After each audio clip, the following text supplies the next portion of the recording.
Good morning and welcome to Going to Work with Gena, which is the Inspiremercial for STEM students. I am Dr. Gena Henderson and it is Python Wednesday, yes. And you know, we always begin Python Wednesday by telling you which oil we're diffusing.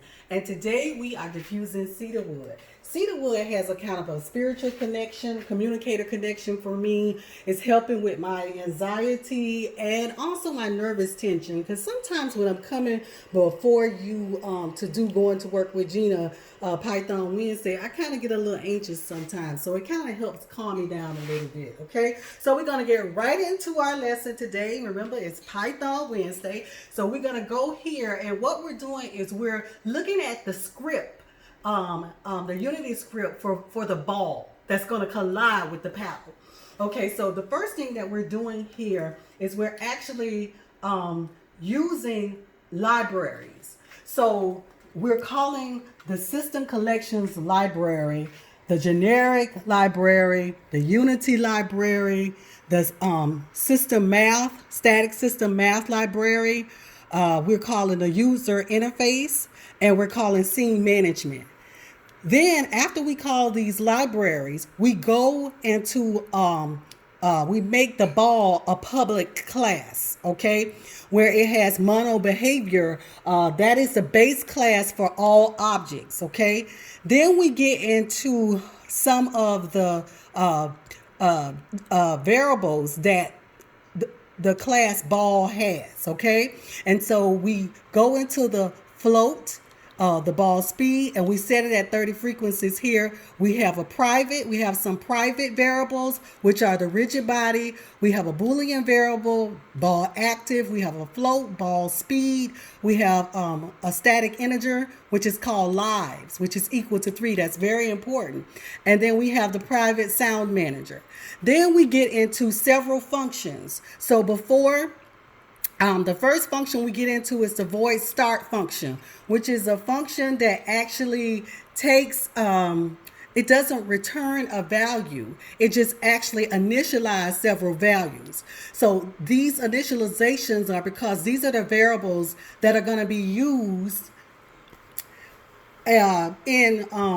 these are the variables that's actually going to be used throughout your program when you're doing a lot of your calling on functions and stuff. So ball speed is going to be equal to ball start speed.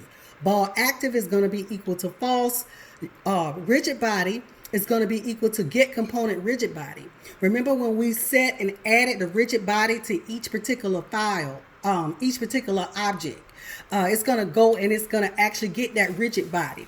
And then there's the sound manager that has an effect on what's going on as the ball collides. Okay, and then we're going to transform position with this vector here, and then we're going to change the user interface score. So lives are initialized at 0. Okay, so this is all of the initializations that we needed. Then we get into another function, void on collision. This is the collision 2D function where the block hits the paddle, and when the block hits the paddle, it rebounds in the opposite direction and increases the speed.